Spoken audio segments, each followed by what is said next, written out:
Put your soul in mine.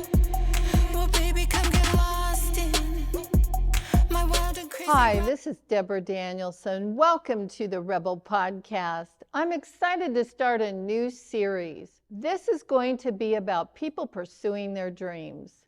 Do you feel like you've got the magic bullet, the best thing to make humanity go forward at warp drive speed, but you just can't get the right people in the room? Or you think you have the right people in the room, but they don't give you any respect?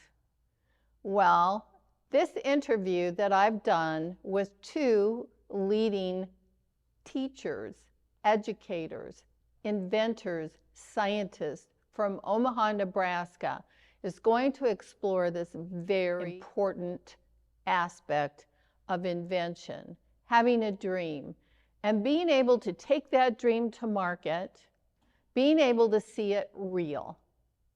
So at the end of this three-part podcast, I'm going to ask you all to vote.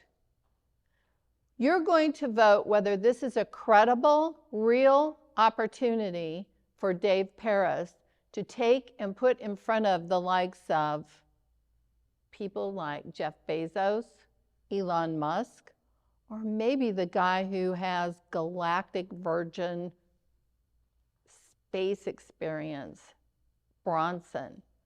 So we're going to sit down, hear their story, learn about what they've been doing, why they're doing it, and then you will be the judge. You will say yay or nay. Great idea, doesn't know what they're talking about. As a young girl growing up, I remember the very first time Star Trek appeared on TV. I was only 9 years old, but I was so excited to hear Captain Kirk go, "Beam me up, Scotty." And that comes from the episode called Eli, where no man has gone before. Then Scotty's famous thing, of course I don't have that Scottish accent, but I'm giving it all she's got, Captain. So then Kirk coming back saying things like, "There is no such thing as the unknown, only things temporarily hidden." And Scotty, "I cannot change the laws of physics." And that comes from The Naked Time. So Kirk, without freedom of choice, there is no creativity. The body dies. And that's from Eli, Return of Acrons. The most famous quotes from Scotty about the warp drive engine is, "I cannot change the laws of physics." It is often used to express the limitations of technology, even in the future. By what we know today, is it a reminder that even the most resourceful engineers have to operate within the constraints of the physical world? In this episode, The Naked Time of the original Star Trek series, Scotty was not always so pessimistic about the warp drive engine. In other episodes, he has shown us that he would be able to achieve seemingly impossible feats with this engine. This suggests that Scotty's quote is not meant to be taken literally. It is more of a general expression of the challenges of engineering and the limitations of technology. Overall, Scotty's update about the warp drive engine is just a reminder to us that even the most advanced technology has its limits. It is also a reminder that engineers must be careful not to overstep their bounds. When Captain Kirk appeared on our black and white small TV set screens back in September 8th of 1966, I was captivated by the idea of warp drive and beam me up technologies. It lit a spark for the love of science and physics, especially physics that, when combined with adventure, make me believe that there are galaxies technologies and intelligent life forms existing beyond our imaginations. So join me here as I take you on an adventure in Omaha, Nebraska with Dr. Dave Paris and his whole vision of warp drive, bending time, space travel. And then you will also meet Kyle Finley, who is his expert, devoted sidekick and scientist in pursuit of trying to figure out how do you take quantum warp drive, physics from theory, into commercial action today that can change humanity. Stay tuned for more as we begin now the adventure. Okay. Good. I was 16 years old, taking pilot lessons, and I was up for the summer. My parents had a cottage up there near Goodyear Lake. And it was the 25th of August, 8 o'clock in the morning. We met for swim class to get organized to get in the car to go to swim class. Anyway, the night before on a newscast, they had an article about a UFO landing near Unadilla someplace in a meadow, and that these kids happened onto this craft they saw out in the meadow. It was a silver saucer-shaped craft. How far away was that from where you were? Oh, about 35 or so miles. Not far. No, not very far at all. And there were people, humanoid-like people outside the craft, as they described, in silver suits. And they saw, one of them saw the kids coming near the craft, and they started to run towards the kids. And the kids turned and ran home, told their parents. Parents told the authorities. The authorities came out, they investigated the meadow, and they found these triangular shaped impressions into the meadow, and they were separated in a triangle shape. So 3 landing pads, basically. Anyway, it was late night on Sunday, and I started laughing, and my father was watching TV, and he started laughing and goes, "Oh, these kids have imaginations," and I didn't believe any of it. And so next day, get up, go up there.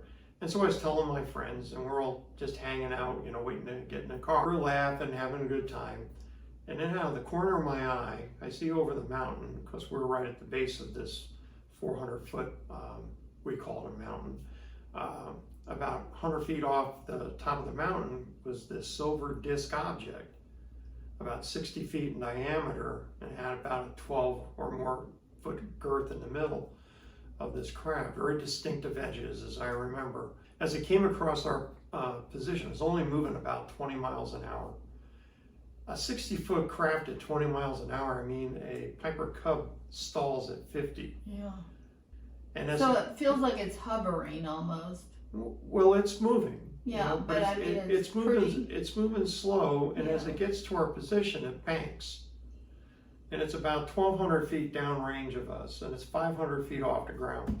And it banks. You can see the entire top, and the sun glinted off the top of the metal, and you could see striations in the metal, which meant that there was a front, a back, and it did not rotate. This thing was extremely stable. When it banked, it never lost an inch. It righted back up after it saw us, which I interpreted, and then it went. And that intrigued me. But it went from 0 to like a warp drive in like a second, a flash? Yeah. And it went horizontal or vertical? No, it kept going horizontal. You could see it for just a bit as it transited across the lake and the valley, and then it was just out of sight. So how did that make you feel? I wanted one. I wanted to know how that thing flew. And you weren't afraid? You weren't afraid that these the hair bristled on the back of my head when I saw that thing. Were going to kill you or capture you? No, that never entered my mind. I tried to observe everything I could about it. There was no cockpit, there was no engine, no exhaust. There was nothing. It looked like a perfect symmetrically shaped discus.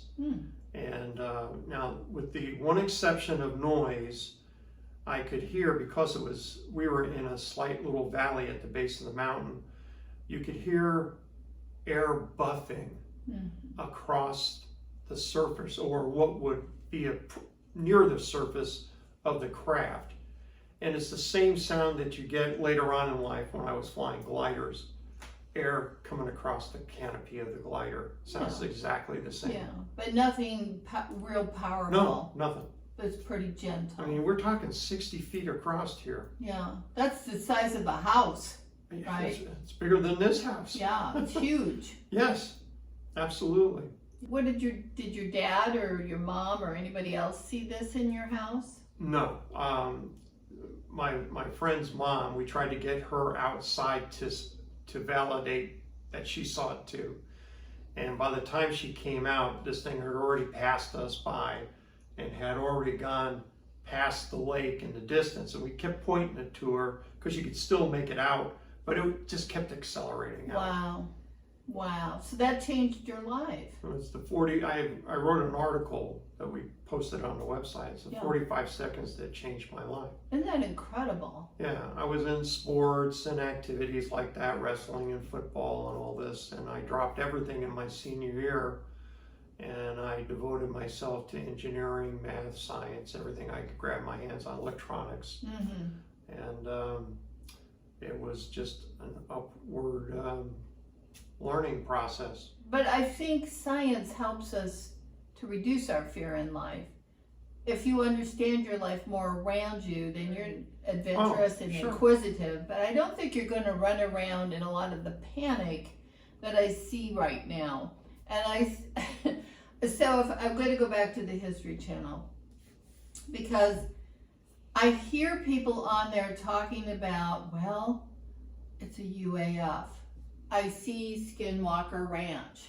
There's got to be a wormhole here. Now, I've driven right by Skinwalker Ranch. Yeah, some weird stuff out there. You know? I haven't seen any of this stuff. I mean, I've been out there at night, okay, but I haven't seen any of this stuff. But I'm not out there with all these different new technologies, LIDARs and rockets and all of this. But I do believe the Indians. And I do believe that there are things, and there are curses, and there is good, and there is bad. I do believe that. I mean, what do you like, when people look at you like you're crazy because you believe in this, because you've seen things, right? You've experienced things. Like, my husband will tell me straight out, we'll turn on Skinwalker Ranch. And I'll do this as an experiment, okay? And I'll sit there and I'll go, wow, that's pretty fascinating. I'll make a comment. Oh, this is all propaganda. It's not true. It's all bull. You know. Well, what do you do with that?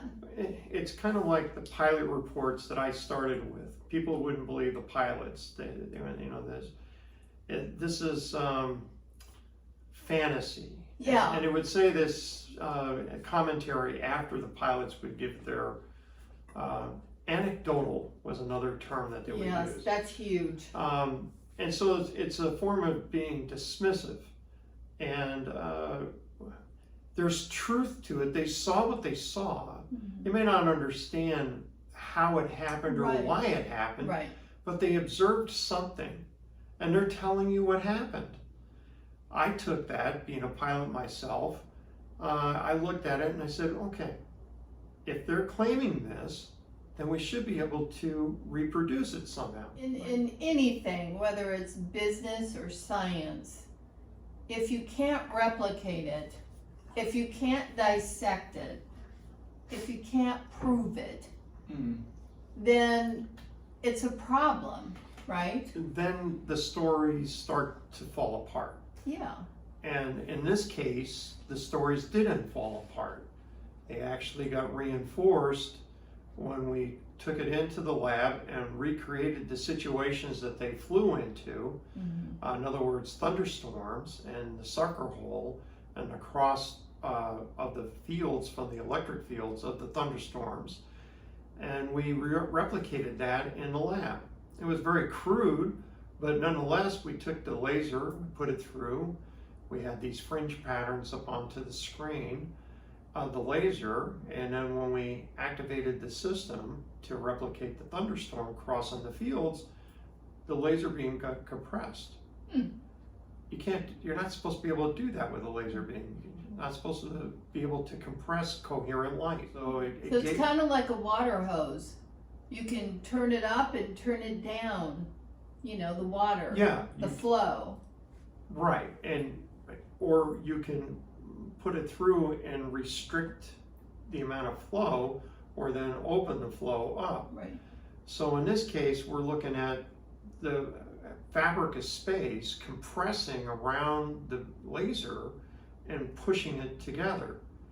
And we ended up compressing it 4.32 microns. The experts that you've taken this to at NASA or at these space centers. Well, we don't get any response from any of these people. And does it Crickets. That's what we get. Does it feel like they disrespect your scientific proof? I think because we work out of a garage, that we're a bunch of loons. And the fact that we can replicate, and we provided videotape, we have provided the documents, we have a website, we clearly publish our results all the time. It's related on this. Yeah, I think if I jump in there, I'd say that a lot of the scientists that look at our stuff, they're getting paid to do research in other fields. They have their own projects, they have their own agenda. Right. They don't have time to, let's go see what Dave and Kyle are up to in their garage. Right. They'll look at it and they'll be like, good luck. Hopefully you get liftoff by the end of the year. And there's no reason for them to do any more. There's no reason for them to promote us. There's no reason for them to back us up. I found a couple of interesting people, but I say these are interesting people because of, number one, where they're at, and the organizations that they represent. And it might be kind of interesting to try to put a phone call into these people on another episode. There's nothing more, I guess, depressing, or you're trying to prove something in a lab and you cannot get any respect and you can't get a return phone call. And it's just like you sit there and question yourself, like, what am I doing, right? I mean, I felt pretty used to it after the 10 years and how many emails we sent out to everybody. Hey, if they don't understand, they don't understand. I know. And the trick is, it's like trying to find the needle in the haystack. You only need the one phone call to the right person who's on the same wavelength, right? You need the right champion to promote your system. Correct. The idea, the project. What about if we call William Shatner up? Well, we almost got onto his show once. Yeah. Well, I really believe that that's a person that would have, look at how he made his money. And he said these words many times on his shows, right? Well, he's been in space, so he knows. And he was one of the first people to get up there. Yeah. So, hey, and he's 90. I think he's got a mind that might be open to listening to it. Would it be really cool to have him as a spokesman? No, I'm talking about investments. I'm not talking about speaking. Well, I think of either way. Shatner is. He has credibility. And the show has been aired since the 60s. And still is aired today. Go on, stream it every night. People love it. Yeah. They love it, and I love it. Yeah. Here's how things kind of work in the business world, right? If you can get angel investors who all share a common interest, who believe in what you're doing because there's somebody who's a spokesperson who can articulate it in a way they can understand it, or say, hey, that over there would benefit me, and understand how it could benefit them, then I think it could be, we could get the right people in the room. You got to have the right consortium of people. Exactly. Back in the 90s, I was privileged to meet Buzz Aldrin. And Buzz came in and he spoke to me and a few other people in a private meeting. And his whole thing was he wanted to do suborbital flights for people. So, and I'm trying to remember the exact amount of hours to go from New York to LA. It was like 2.5 hours, maybe, something like that. You mean the fastest airplane? That was that going SR-71. for us. Well, these were, his dream was to do suborbital commercial flights. Oh, sure. And so the average human being could go to the airport, pay money, and go from New York to Los Angeles in a couple hours. That was his thing.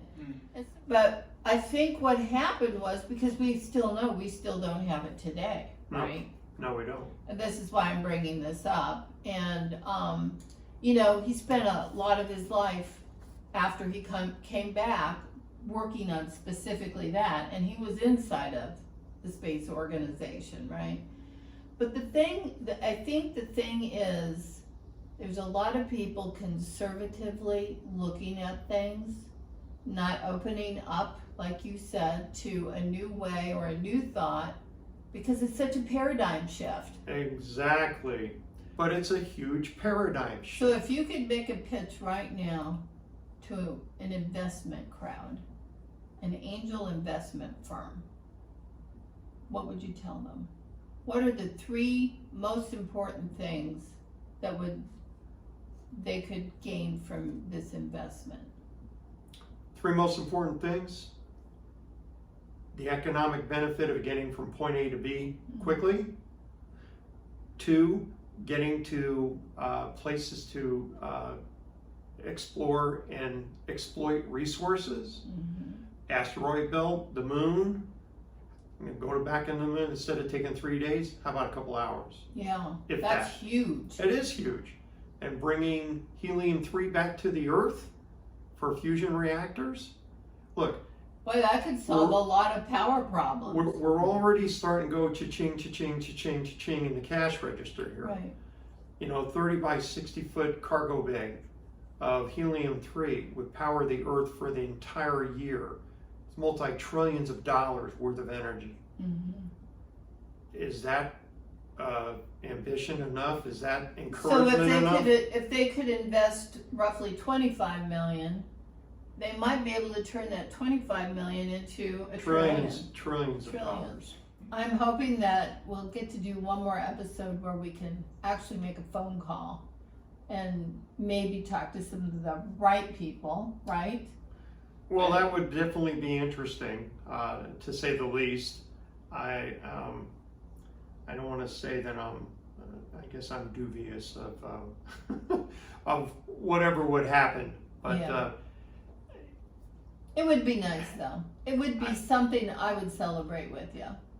we'll open the door that much. Yeah, we're gonna on the peek possibilities. around there. I'm open to a phone call with anybody, anywhere. Kyle's willing to open the door all the way. Hey, let's get it, whoever's interested, get it on the project. You know, we can use help. The other day I was listening to somebody talk about Walt Disney, and they said that Walt Disney's teacher told him to come up to the desk. So he goes up there, and she tells him, "Now, Walt, you cannot draw people as flowers.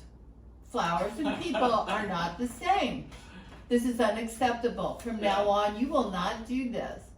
And so this was such a big deal that when the parents came, she told the parents that he had a severe problem.